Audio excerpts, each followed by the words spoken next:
Thank you. I'm Jun Wong from. I'm going to ask a question direct to Dr. Jeffrey. Okay. From DAP, but today I'm going to ask this question as a Sabahan voters, not as a DAP representative. See, I think maybe I haven't written the questions clear enough. I think the questions that I asked just now was that STAR doesn't have the constitutional power to resolve our problems. I mean, as Sabahan, right? We are facing a lot of problems. Let me just rephrase the questions. The question is PTI problem, one of it, cabotage policy, one of it, the EPF short-term policy, like Felda have borrowed 6 billion of our EPF money to do one round payment for Feldas. And then in KL they have borrowed our EPF money to do a controversy housing estate, which has no money, no return, soft loan structures, no need to pay, no interest whatsoever, no contract. So we are very worried about all these things.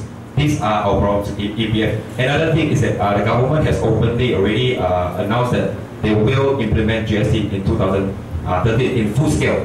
So if GST meaning to say goods and services tax, meaning to say to look at it clearly, it means if you buy a house, the house is 100,000, you need to pay, if 6%, you need to pay 6,000 to the government. If it's 200,000, if you buy a car 100,000, you pay 6,000 to the government. So this is a very big problem now. So the thing is that we Sabahan are worried about this problem. Okay, thank you. And STAR doesn't have that constitutional power to resolve our problems. Is that not true?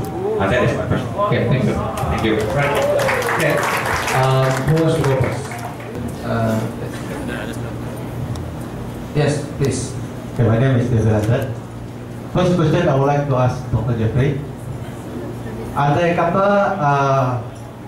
Pakatan Rakyat bersetuju untuk memberikan 25 kursi adun, 25? Ya, semua partai lokal kita punya kursi. Adakah kamu akan sokong Pakatan Rakyat? Soalan Dr. Jeffrey. My name is Mati Ridang. I just want to have your thought on this. Now we have been hearing a lot about STAR and down. Just to change the question a little bit. Do you believe in two-party system? And if you do, how do you work towards it? Okay, thanks. Okay, there are three directed to me. I think the first one has been somewhat answered.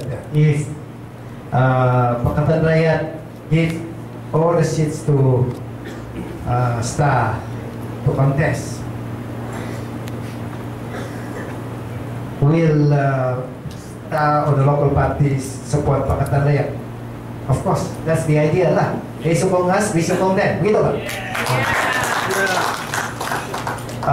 The two-party system, do you believe in it? I think it's good. That's what is needed in a country. But that is the minimum. Meaning, we could have more choices. We could have 3, we could have 4. Okay? In England, they have at least 3. So, to me, it is much better if we can. To me, two-party system is good, better than mono government. But it is better if we can have 3, even 3, because then we can have choices in between, and we are not stuck to A or B, A and so on. Ada lagi choices yang lain. So I do support the two-party system, and that is the minimum. Our friends say if Sabah doesn't have a constitutional powers to deal with certain problems. Yes, we do not have all the constitutional powers to deal with all of them. But we do have constitutional powers to deal with some or most of them. For example, we deal with PTI, immigration. We have the immigration powers to stop who comes in and who comes out of Sabah. At the moment, the problem is the state leaders is controlled by UMNO, and he has to listen to the leaders in UMNO in Kuala Lumpur. He can't decide to protect the state and to make sure that the immigration power is applied, because this is not a local party. It is a Malaya-based party. Now, again, if you have the political power, if this is like tide, he can stop. Why should we apply the immigration powers selectively on other Malaysians coming here and not to the foreigners? It's your political power, political will. Yes. Of course, when you deal with economy, when you deal with taxes, when you deal with GST, for example, this is a national economic policy, fiscal policies. At the moment, it's under federal government. But don't forget, my dear friend, that if 20 points were implemented, the fiscal and financial policies of the state would be within the state. That's why we need to reclaim back our rights.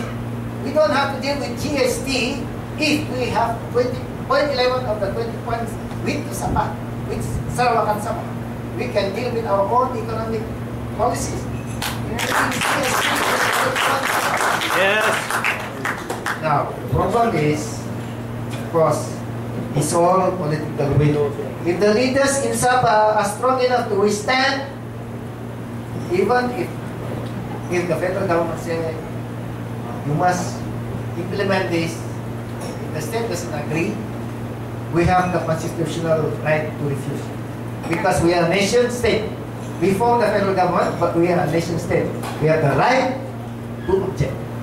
In the United States, the national policy, national law doesn't automatically apply to the state because it's the federation. We are supposed to be a federation, not a unitary state.